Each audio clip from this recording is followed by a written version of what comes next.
Stability of resonance hybrid, heading डालिए stability of resonance hybrid.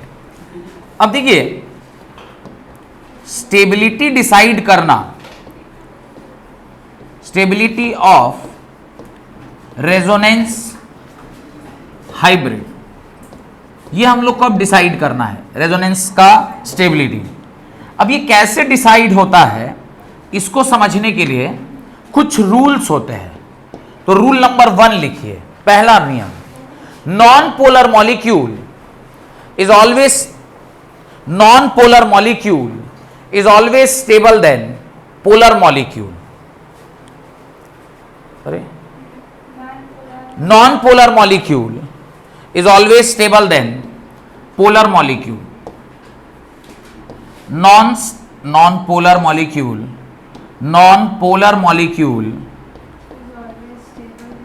non-polar molecule is always stable then molecule is always stable then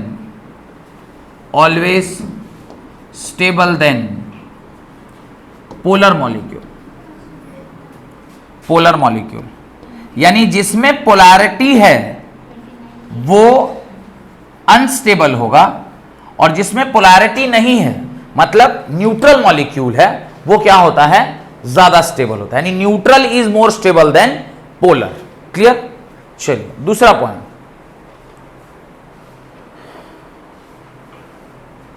if it is a polar molecule, point number 2, मान लीजिए कि अगर वो polar ही है, कई बार होगा जहां पर पोलर मॉलिक्यूल आएगा, if it is a polar molecule, if it is a polar molecule, मान लीजिए कि वो क्या है, पोलर मॉलिक्यूल है, देन पॉइंट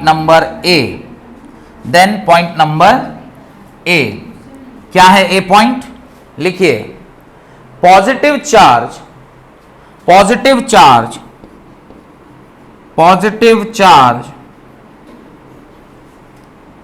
मस्ट बी या शुड बी, शुड लिखिए मस्ट नहीं, should be on electropositive element, should be on electropositive element। मतलब अगर मेरा मॉलिक्यूल पोलर है तो पॉजिटिव चार्ज किसके ऊपर रहेगा तो अच्छा होगा, पॉजिटिव चार्ज इलेक्ट्रोपॉजिटिव एलिमेंट के ऊपर होगा तो अच्छा होगा, और negative charge should be on electronegative element.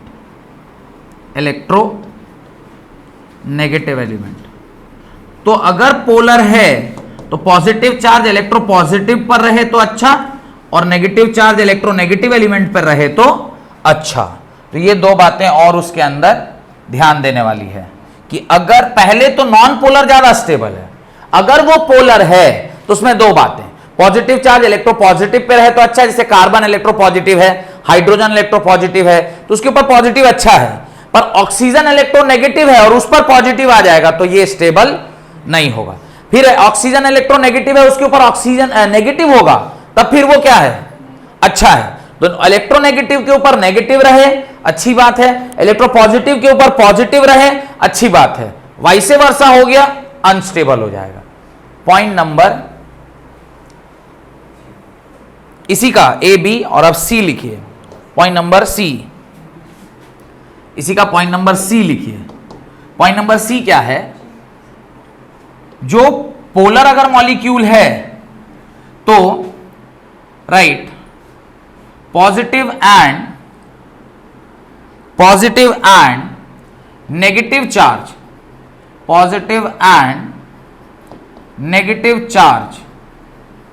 That is opposite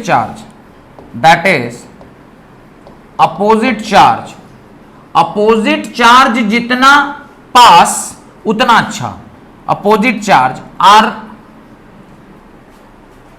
more stable when closer, more stable when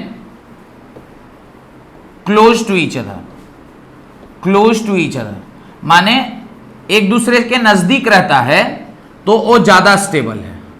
and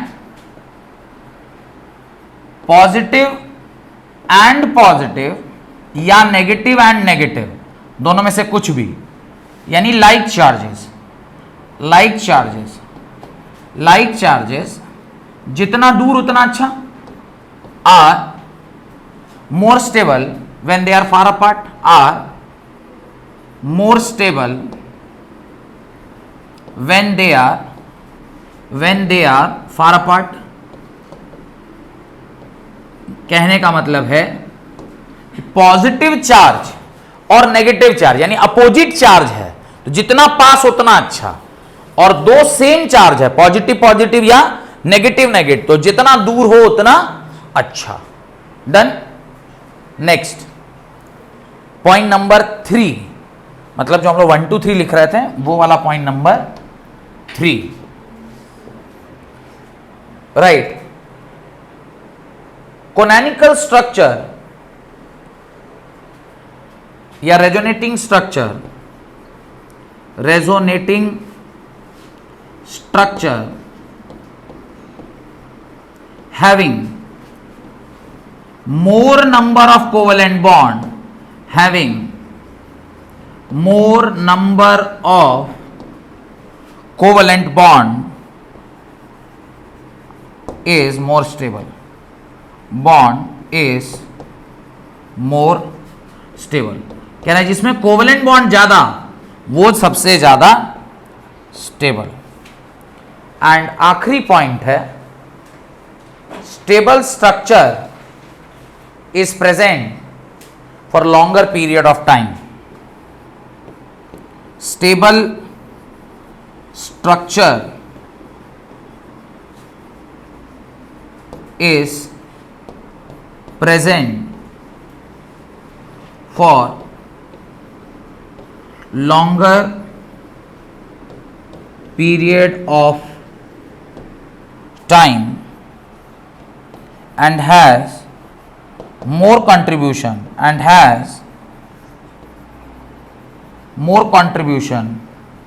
more contribution towards resonance hybrid, towards resonance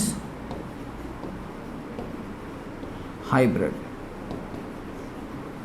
resonance hybrid में इसका contribution जो सबसे ज्यादा स्टेबल उसका कंट्रीब्यूशन सबसे ज्यादा। डन। कोई doubt? And the last point calculation, इसी में फिफ्थ पॉइंट है कैलकुलेशन ऑफ बॉन्ड ऑर्डर। तो सबसे पहले बॉन्ड ऑर्डर का मतलब क्या होता है? Bond order means number of bond present between two atoms, number of bond present between two atoms. दो एटम्स के बीच में जितने बॉन्ड प्रेजेंट होते हैं उसी को हम लोग क्या कहते हैं? बॉन्ड ऑर्डर कहते हैं। जैसे मान लीजिए नाइट्रोजन और नाइट्रोजन के बीच में अगर इस 3 बॉन्ड है तो इसका बॉन्ड ऑर्डर कैलकुलेट करने पर कितना आएगा? 3 आएगा। ऑक्सीजन और ऑक्सीजन के बीच में अगर 2 बॉन्ड है तो इसका बॉन्ड ऑर्डर कितना निकल कर आएगा? 2 आएगा। Cl और Cl के बीच में अगर 1 बॉन्ड है तो इसको जब कैलकुलेट करिएगा बॉन्ड ऑर्डर तो इसका क्या आएगा? 1 आएगा। तो ये बॉन्ड ऑर्डर का एग्जाम्पल हो गया। अब इसका फॉर्मूला लिख लीजिए। Bond order is equal to BO is equal to bond order is equal to, right, total number of bonds between two atoms in all the structure, total number of bonds between two atoms in all structure,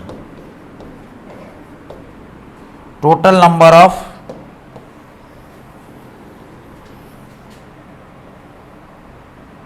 all structure whole divided by नीचे लिखिए total number of resonating structure, total number of resonating structure, resonating structure. तो ये इसका क्या हो गया formula, इसको use करके अभी दिखाएंगे हम आपको। उससे पहले आप लोगों का काम है रेजोनेटिंग स्ट्रक्चर बनाना। तो स्टार्ट हो जाइए। पहला रेजोनेटिंग स्ट्रक्चर मैं आपको करके दिखा रहा हूं, दूसरे से आप लोगों को खुद से बनाना है। ध्यान से देखिएगा और अच्छे से समझकर बनाइएगा। ये ऑक्सीजन, इधर लगा हाइड्रोजन, ऊपर एक लोन पेयर, नीचे एक लोन पेयर। इसको क्या बोलते हैं? इसको कहते हैं फिनोल। क्या कहते हैं इसको? This is called as phenol. यही फिनोल है, ठीक है। अब देखिए रेजोनेंस हो रहा है। Lone pair, single bond, double bond दिखाई दे रहा है। 4 कंडीशन बताए थे ना, क्या क्या बताए थे? कंजुगेशन में क्या क्या रहना चाहिए? डबल बॉन्ड कंजुगेशन यानी pi bond conjugation, lone pair pi bond conjugation, positive charge pi bond conjugation, negative charge pi bond conjugation. ये 4 कंडीशन बताए थे। यहां पे आप देखिए लोन पेयर, सिंगल बॉन्ड, फिर डबल बॉन्ड। तो lone pair pi bond conjugation है, lone pair pi bond conjugation है। तो ये देखिए, ये यहां पे ऐसे क्या हुआ, ये लोन पेयर बॉन्ड में कन्वर्ट हुआ। किस में कन्वर्ट हुआ? बॉन्ड में। अब जैसे ही ये बॉन्ड में कन्वर्ट हो जाएगा तो इस कार्बन का नंबर ऑफ बॉन्ड गिनिए, 1 2 3 4, तो पहले से एक और बन जाएगा, तो कितना हो जाएगा? 5। तो अब इसके पास 2 ही ऑप्शन है, या तो जो बॉन्ड बनाया है उसको वापस कर दें, या फिर जो आगे अगर बढ़ना चाहता है तो जो सबसे कमजोर बॉन्ड है उसको ऊपर उठा दे। तो ये वाला बॉन्ड को क्या करेगा? ये ऊपर उठा देगा। तो जब ये ऐसा हुआ, तो अब जो दूसरा स्ट्रक्चर बनेगा वो कैसा बनेगा? ध्यान से देखिए। इसका पहला रेजोनेटिंग स्ट्रक्चर, जब रेजोनेटिंग स्ट्रक्चर बनेगा उसकी एनर्जी सेम रहती है, इसलिए इसको ये से बताते हैं। अब लोन पेयर इधर आया है तो नेगेटिव हो जाएगा। यहां पे अब ऑक्सीजन के पास डबल बॉन्ड बन गया, एक लोन पेयर तो रहेगा, लेकिन इसने अपना लोन पेयर दिया है तो इसके ऊपर कौन सा चार्ज आ जाएगा? Positive charge. और यहां पर जो बॉन्ड सब पहले से था वो तो रहेगा ही रहेगा। अब आप देखिए, क्या आपको दिख रहा है कि negative charge pi bond conjugation है, नेगेटिव चार्ज सिंगल बॉन्ड और फिर डबल बॉन्ड। फिर ये नेगेटिव चार्ज यहां बॉन्ड में कन्वर्ट होगा और ये बॉन्ड किस में कन्वर्ट हो जाएगा?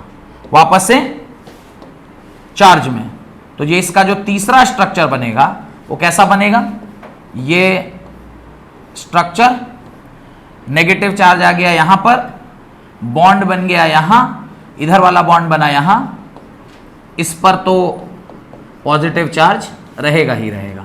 यहां तक कोई डाउट?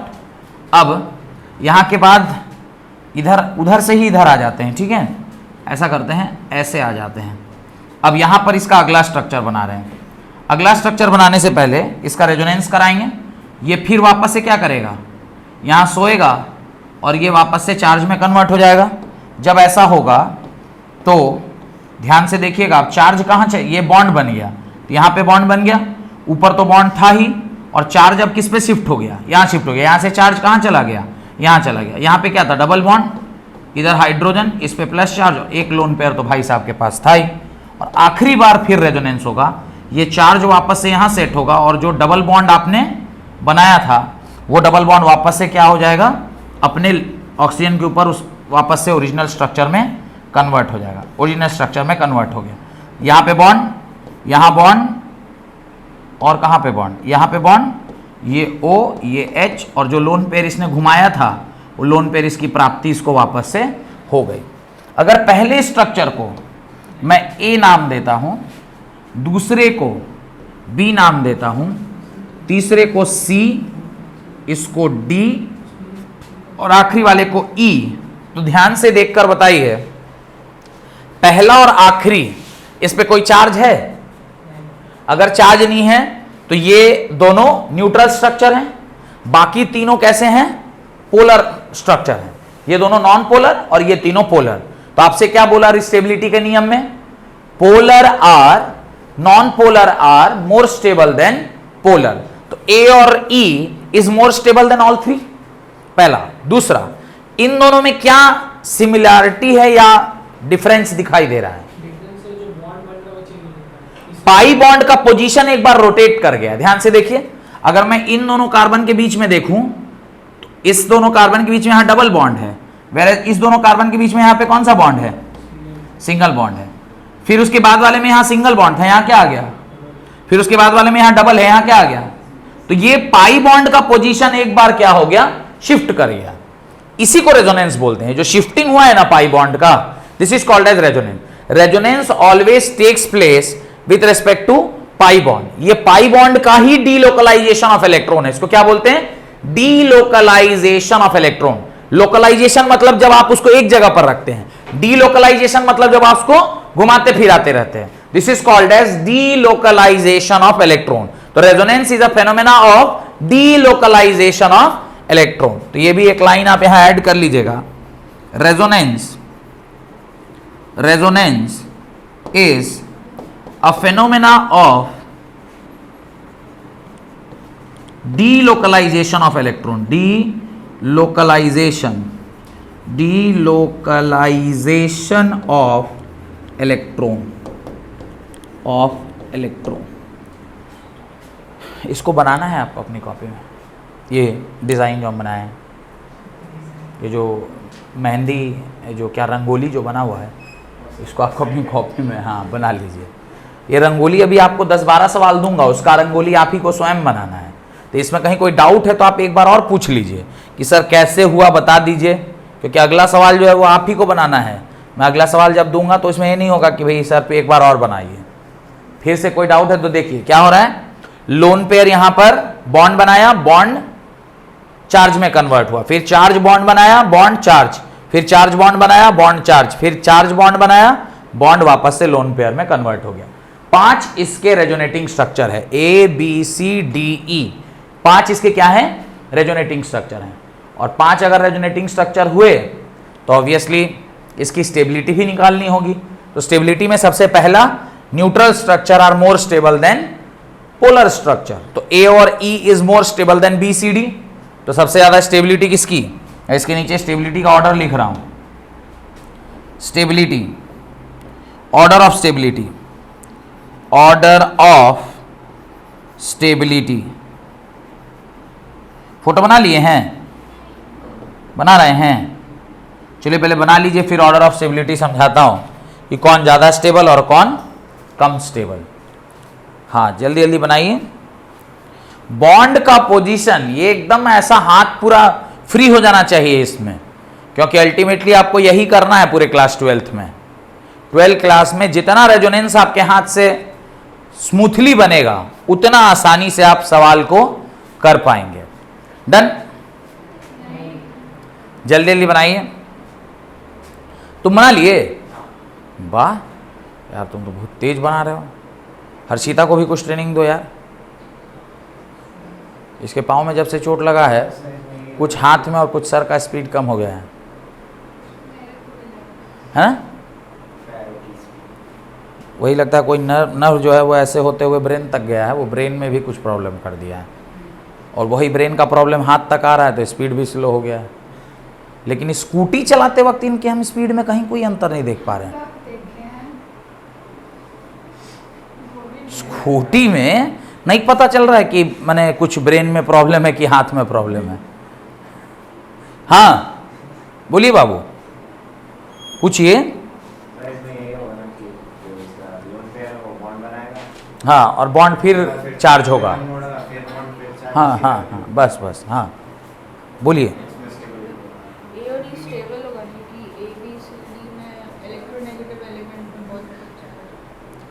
वो तो बाद की बात है, पहला ही पॉइंट आपको लिखवाए हैं कि non polar is more stable than polar, तो ए और ई तो सबसे ज्यादा होगा ही।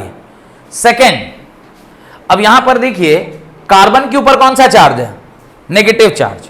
देख रहे हैं, कार्बन पर नेगेटिव और ऑक्सीजन पर पॉजिटिव। ये अच्छी बात हुई कि खराब बात हुई? ये तो अनस्टेबिलिटी की ओर ले जा रहा है ना। स्टेबिलिटी में क्या होना चाहिए?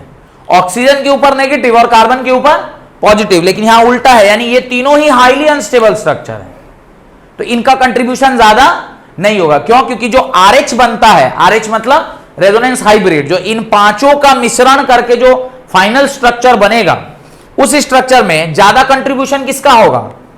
लगभग 80% कंट्रीब्यूशन किसका होता है? पहला और आखिरी स्ट्रक्चर का। उसका कारण है कि ये तीनों के तीनों स्ट्रक्चर हाईली क्या है? अनस्टेबल है। इसमें भी ये वाला और ये वाला फिर भी थोड़ा सा ज्यादा स्टेबल है। बोलिएगा क्यों? बी और डी जो है फिर भी थोड़ा ज्यादा स्टेबल है। क्यों? एक पॉइंट लिखे हैं, if the molecule is polar, पढ़िए point number A, positive charge should reside on electropositive and negative charge should reside on electronegative. ये तो हो गया। तीसरा उसका पॉइंट पढ़िए, पॉजिटिव और नेगेटिव जितना पास उतना अच्छा, और पॉजिटिव और नेगेटिव जितना दूर उतना खराब। तो यहां पे पॉजिटिव नेगेटिव अगल बगल में है, और यहां पॉजिटिव नेगेटिव का दूरी देखिए कितना बढ़ गया। तो ये दोनों क्या हो गए? ज्यादा स्टेबल हो गए, और ये क्या हो गया? सबसे कम स्टेबल। तो ऑर्डर ऑफ स्टेबिलिटी आप क्या लिखिएगा? सबसे ज्यादा स्टेबल कौन? सबसे ज्यादा stable A, which is equal to किसके बराबर? ई के बराबर। फिर बी और डी का सेम स्ट्रक्चर है, तो बी इज इक्वल टू किसके बराबर? डी के बराबर। और सबसे लीस्ट स्टेबल कौन सा है? सी है। ये आपका क्या हो जाएगा? ये आपका क्या हो गया? ऑर्डर ऑफ, ये आपका ऑर्डर ऑफ स्टेबिलिटी हो गया। This is the order of stability. Done. अब इसका आरएच बना दें, रेजोनेंस हाइब्रिड। ये सब तो रेजोनेटिंग स्ट्रक्चर है। जब सारे रेजोनेटिंग स्ट्रक्चर मिलते हैं तो क्या बनता है? आरएच बनता है, resonance hybrid. All resonating structure में जो स्टेबल स्ट्रक्चर होता है उससे आरएच बनता है। तो आरएच जब बनेगा, देखिए इसका अगले पेज में मैं आरएच बना रहा हूं, ध्यान से देखिए। जब आरएच बनाइएगा तो यहां पर ध्यान से देखिए, आरएच बनाइएगा, मैं थोड़ा बड़ा बड़ा इसलिए बना दे रहा हूं ताकि, और एक और यहां पे नोमेनक्लेचर भी आपको सिखा देता हूं, वो भी आपको सीखना है। तो ये आपका आरएच जब बना रहे हैं तो ध्यान से देखिए, यहां पर पार्शियल बॉन्ड बनेगा। क्यों? क्योंकि एक स्ट्रक्चर में डबल बॉन्ड था और एक स्ट्रक्चर में सिंगल बॉन्ड। फिर यहां पर भी एक स्ट्रक्चर में पॉजिटिव ने, फिर इसमें भी ऐसे ही, फिर इसमें भी ऐसे ही, फिर इसमें भी ऐसे ही, फिर इसमें भी ऐसे ही। तो ये सब जगह क्या है? पार्शियल। लेकिन यहां पर आप पार्शियल डबल बॉन्ड नहीं बना रहे। क्यों नहीं बनाते हैं? क्योंकि देखिए इन दोनों में जिसका कंट्रीब्यूशन मोर देन 80% का है, इन दोनों का कंट्रीब्यूशन क्या है? मोर देन 80% का। क्यों? क्योंकि ये दोनों क्या है? ज्यादा स्टेबल है। तो जो ज्यादा स्टेबल स्ट्रक्चर होता है उसी का कंट्रीब्यूशन रेजोनेंस हाइब्रिड में क्या होता है? ज्यादा होता है। देखिए लास्ट पॉइंट आपने लिखा है, लास्ट पॉइंट में जो ज्यादा स्टेबल उसका कंट्रीब्यूशन रेजोनेंस हाइब्रिड में सबसे ज्यादा। तो इन दोनों में देखिए ऑक्सीजन और कार्बन के बीच में डबल बॉन्ड है? नहीं है। इन तीनों में है, लेकिन ये तीनों का कंट्रीब्यूशन सबसे कम है। तो जो आप आरएच बनाते हैं उसमें यहां पर ये वाला सब नहीं दिखाते हैं। क्यों नहीं दिखाते हैं? क्योंकि यहां पे इसका कंट्रीब्यूटिंग जो आरएस जो है यानी रेजोनेंस हाइब्रिड है, जो stable resonance hybrid resonating structure है, उसमें यहां पे डबल बॉन्ड नहीं है। और वो नहीं है, प्लस पॉजिटिव नेगेटिव भी नहीं दिखा रहे। उसका कारण क्या है? क्योंकि जो पॉजिटिव नेगेटिव था वो किससे आया था? अनस्टेबल में आया है। स्टेबल में पॉजिटिव नेगेटिव है? नहीं है। 80% इसका कंट्रीब्यूशन है, तो पॉजिटिव नेगेटिव चूंकि इसमें चार्ज नहीं है, तो जो आरएच बनेगा उसमें भी आप कहीं पे भी चार्ज नहीं दिखाओगे। अब इसी को हम लोग तेजी में बनाते वक्त ऐसा बना देते हैं। ये जो गोल गोल गोल गोल गोल गोल गोल गोल गोल है, अभी बार बारी की डिजाइन, वो दुल्हन का जो माथा पर जो बिंदु लगता है शादी के टाइम में, देखे पुराना जमाना में, देखिएगा ऐसे dot dot dot dot dot नहीं करता, अभी डॉट डॉट के बनाएगा। उसके लिए क्या कर देते हैं? बीच में बेंजीन रिंग बना देते हैं। क्या बना देते हैं? बेंजीन रिंग बना देते हैं। ये रिंग का क्या मतलब है? ये रेजोनेंस हाइब्रिड है जिसमें पार्शियल डबल बॉन्ड कैरेक्टर हर जगह आया हुआ है।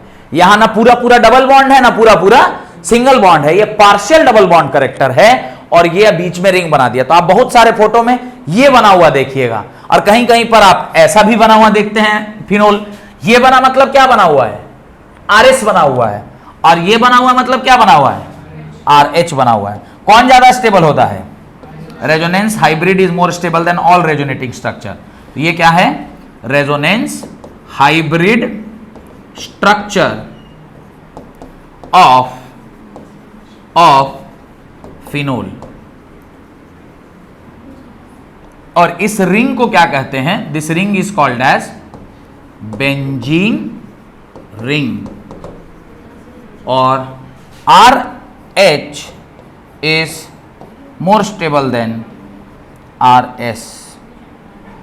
RH is more stable than RS. Clear? कोई डाउट है तो पूछिए। यहां कोई डाउट है? नहीं। अब देखिए, यहां ध्यान से देखिए, जब हमने ये स्ट्रक्चर कहा जिस पर ये OH ग्रुप लगा हुआ है, तो ये कार्बन पर कौन लगा? OH ग्रुप लगा। इसके ठीक अगल बगल वाला जो कार्बन है, ध्यान से देखिए, जिस कार्बन पर यह लगा हुआ है उसके अगल बगल वाले कार्बन को एक स्पेशल नाम से बुलाते हैं, that is called as ortho position. कौन सा पोजीशन? Ortho position. इसका नाम है ऑर्थो। क्या नाम है? ऑर्थो। डॉक्टर ऑर्थो का प्रचार करता है ना, डॉक्टर ऑर्थो। ये ऑर्थो है। किसका है? जो जहां फंक्शनल ग्रुप लगा है उसके अगल बगल वाले कार्बन को क्या कहते हैं? ऑर्थो पोजीशन कहते हैं। क्या पोजीशन कहते हैं? Ortho position. उसके ठीक बाद वाले को, ये और ये वाले को मेटा पोजीशन कहते हैं। इसको क्या कहते हैं? Meta position. This is called as meta position. तो सबसे पहला दोनों ऑर्थो, ऑर्थो के बाद वाला दोनों मेटा। और जो इसके ठीक एग्जैक्टली अपोजिट होता है, इसके ठीक एग्जैक्टली जो अपोजिट होता है उसको बोलते हैं पैरा पोजीशन। क्या बोलते हैं? Para position. तो ऑर्थो मेटा पैरा क्या है? Ortho meta para.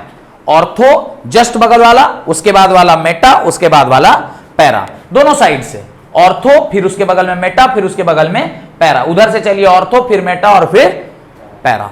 तो ये इसके 3 पोजीशन है, ortho position, Meta position and para position. इसमें कोई डाउट नहीं।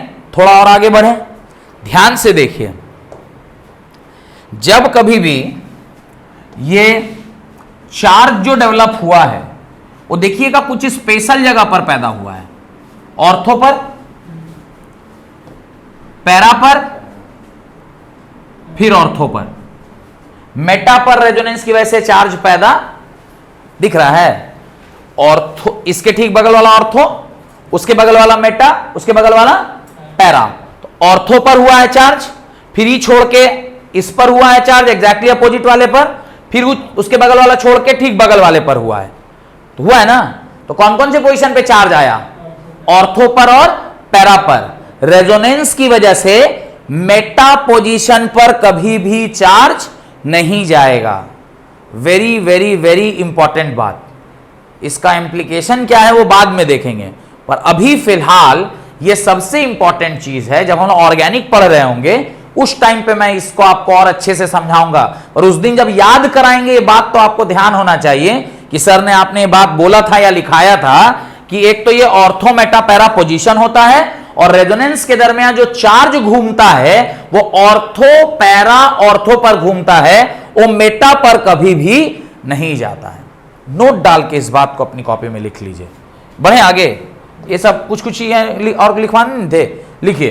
ये ऑर्थो मेटा पैरा कर लिए, दिखा लिए। ये ऑर्थो मेटा पैरा लिखिए। Due to resonance either negative or positive charge, due to resonance either negative or positive charge, either negative or positive charge always moves to ortho and para position, ortho and para position. It never goes on Meta position. वो कभी भी Meta position पर नहीं जाएगा। Charge सदैव किसके ऊपर घूमेगा? ऑर्थो और पैरा पर। वो मेटा पर कभी भी नहीं जाएगा। यानी मेटा पोजीशन पे रेजोनेंस का कोई प्रभाव नहीं पड़ता है। ये बात याद रखना है, नहीं हो तो हिंदी में लिख लीजिए। मेटा पोजीशन पे रेजोनेंस का कोई प्रभाव नहीं पड़ता है। कहां कहां पड़ता है? ऑर्थो पर और पैरा पर। मेटा पर रेजोनेंस का कोई प्रभाव नहीं पड़ता है। तो हिंदी में भी आप चाहें तो इसको लिख सकते हैं, मेटा पोजीशन पर रेजोनेंस का कोई प्रभाव नहीं पड़ता है, कोई भी इफेक्ट आपको उस पर दिखाई नहीं देगा। अब आपका काम है, मैं कुछ कंपाउंड बना रहा हूं, इसका आप क्या बनाइएगा, रेजोनेटिंग स्ट्रक्चर बनाइएगा। इसका आप क्या बनाइएगा, रेजोनेटिंग स्ट्रक्चर बनाइएगा। नहीं, NO2 अभी आपसे नहीं बनेगा, NO2 हम बना के दिखाएंगे, NH2 बन जाएगा। ये 3 का आपको 5 स्ट्रक्चर बना बना के दिखाना है, ठीक है। अभी सारे में मैंने कौन सा दिया है, lone pair pi bond conjugation. दिख रहा है कि नहीं दिख रहा है, लोन पेयर सोएगा पाई बॉन्ड उठेगा, लोन पेयर सोएगा पाई बॉन्ड उठेगा, लोन पेयर सोएगा पाई बॉन्ड उठेगा, दिख रहा है ना। ये सब में loan pair pi bond conjugation है, ठीक। अगला जो 3 दे रहा हूं उसमें नेगेटिव चार्ज देता हूं, तो 4 नंबर देखिए, इस पे नेगेटिव चार्ज दे देता हूं, जैसे CH2 इसके ऊपर नेगेटिव चार्ज है तो ये नेगेटिव चार्ज सो जाएगा। फिर अगला जो है इस पर भी नेगेटिव चार्ज का ही दे देता हूं, O-। फिर अगला जो है वो भी नेगेटिव चार्ज वाला दे देता हूं, अगला भी नेगेटिव चार्ज वाला, जैसे NH-। तो ये 6 हो गए, जिसपे ये 3 कौन से हो गए, लोन पेयर वाले, ये 3 कौन से हो गए, नेगेटिव चार्ज वाले। तो ये क्वेश्चन लिख लीजिए, इसको आप ऐसे 1 2 मत करिए, आप 1 इतना जगह छोड़ दीजिए, 2 आप देख लीजिए ना कितना लगता है रेजोनेंस बनाने में 5 स्ट्रक्चर, उतना जगह छोड़ छोड़ के 6 को सवाल लिखिएगा। आप 1 2 3 4 5 6 ऐसे नहीं लिखना है, 1 उसके बाद जितना आपको रेजोनेंस में लगा है जगह उतना जगह छोड़ लीजिए, फिर 2 फिर उतना जगह छोड़िए, घर पर करना है आपको, समझ रहे हैं क्या कह रहे हैं। तो ऐसे 6 सवाल हो गया, तो 6 सवाल में उतना उतना जगह छोड़ छोड़ के 6 लिख लीजिए। फिर पॉजिटिव वाला आपसे अब नहीं होगा तो वो मैं अभी करके एक दिखा देता हूं, फिर पॉजिटिव का 3 सवाल दे दूंगा। पॉजिटिव अभी आपसे अपने से नहीं होगा, मैं करके एक दिखाऊं, नहीं होगा ना, अभी दिखाऊंगा ना कैसे होगा। नेगेटिव और लोन पेयर एक जैसे होता है, नेगेटिव और लोन पेयर एक जैसे होता है। हेलो, देखो, देख लिया,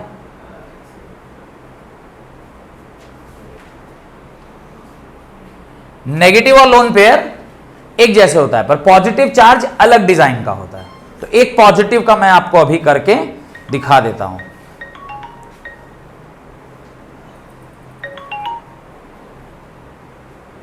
एक पॉजिटिव चार्ज का मैं आपको करके दिखाता हूं। बढ़े आगे, श्योर क्वेश्चन लिख लिए ना, जगह छोड़ लिए। अब एक पॉजिटिव का देखिए, पॉजिटिव में क्या है, ये आपका इस तरह से बॉन्ड बना हुआ है, यहां पर मान लीजिए मैं NH4+ ऐसा एक बॉन्ड बनाता हूं, NH3+, NH4+ नहीं,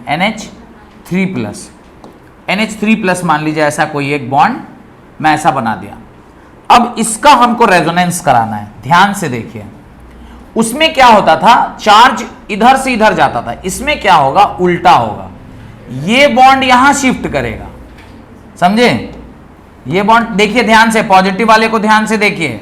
पॉजिटिव अभी आप लोग एक भी नहीं बनाए हैं, पॉजिटिव अगर नहीं सिखाऊंगा तो बनेगा नहीं। ये बॉन्ड यहां शिफ्ट कर गया, तो यहां क्या हो गया, NH3। इसके ऊपर अब चार्ज खत्म हो जाएगा, चार्ज कहां शिफ्ट कर गया, इधर, यहां बॉन्ड, यहां बॉन्ड। अब फिर ये बॉन्ड कहां शिफ्ट कर जाएगा, यहां, और पॉजिटिव चार्ज कहां आ जाएगा, इस तरफ। तो वहां पे याद होगा आपको 2 बार आप ये एरो बना के शिफ्ट करा रहे थे, पर यहां पर 2 बार में शिफ्टिंग नहीं हो रही, यहां पे एक ही बार में शिफ्ट कर जा रहा है। वो समझ में आ रहा है, वो दिख रहा है कि नहीं दिख रहा है। अगले में फिर ये बॉन्ड इधर शिफ्ट करेगा, पॉजिटिव चार्ज कहां चला जाएगा, वहां चला जाएगा। तो फिर यहां पर, यहां पॉजिटिव चार्ज, इधर बॉन्ड, इधर बॉन्ड, डबल बॉन्ड NH3, और फिर लास्ट में ये बॉन्ड वापस से इधर आ जाएगा और पॉजिटिव चार्ज जहां था वहां अपने ही पोजीशन पर चला गया। बॉन्ड का पोजीशन खाली एक बार क्या हो गया, चेंज हो गया, और ये हो जाएगा NH3 और इसके ऊपर कौन सा चार्ज, प्लस चार्ज। इस तरह से ABCDE ये इस बार का क्या है, ABCD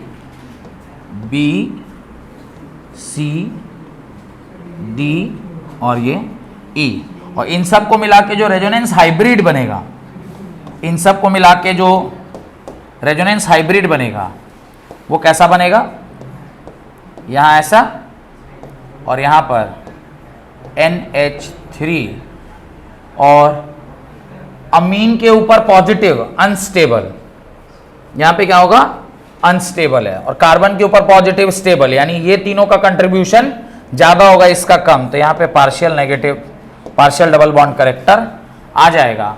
और इस पूरे के ऊपर एक डेल प्लस, तो जब इसके ऊपर डेल प्लस चार्ज होता है ना, तो आप क्या करते हैं, रिंग के अंदर आप ऐसे, रिंग के अंदर आप क्या लिख देते हैं, डेल प्लस। उसका मतलब हुआ कि इसके ऊपर कौन सा चार्ज है, पॉजिटिव चार्ज।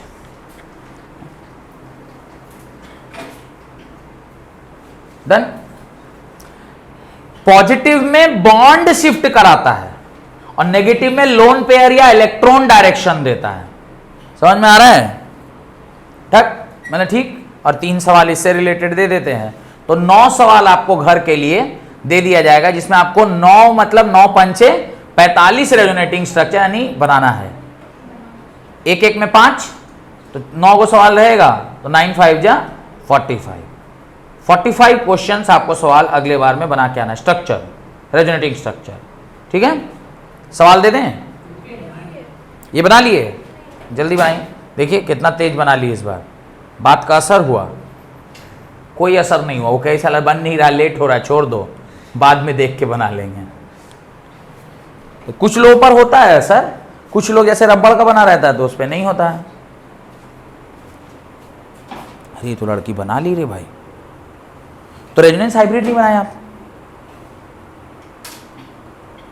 ये घर बना, अरे ये बेंजीन बनाना है, घर कहां बना दिया यार, अरे यार ये तो ऐसे बना रही है घर, वो टाइप का, ये क्या बना रहे हैं जी आप, ये घर आप क्या बना दिए जी, ये घर बना रहे, बेंजीन बनाना है ना, ये घर बना रही है। हो गया, 3 सवाल लिख लीजिए, राइट। पहला मतलब एक्चुअली में 7वां, ये रेजोनेटिंग स्ट्रक्चर इसका आपको बनाना है। यहां पे है CHO, यहां पे है C double bond O CH3, और यहां पर है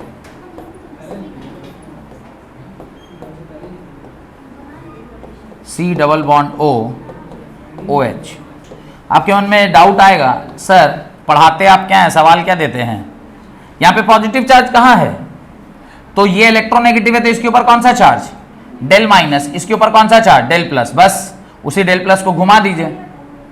यहां पे भी क्या है, डेल प्लस, इसके ऊपर डेल माइनस, बस ये पॉजिटिव चार्ज को घुमा दीजिए, खेला खत्म। ठीक है, और यहां पे भी वही है, CHO मतलब क्या होता है, CHO मतलब भी वही होता है, डबल बॉन्ड O और यहां पर H, तो इसका मतलब इसके ऊपर कौन सा चार्ज हुआ, डेल प्लस, और इसके ऊपर डेल माइनस, प्लस आ गया तो घुमा दीजिए चार्ज को। समझ में आया, ये 3 स्ट्रक्चर आपको, ये टोटल हो गए 3 पॉजिटिव के, 3 नेगेटिव के और 3 लोन पेयर के।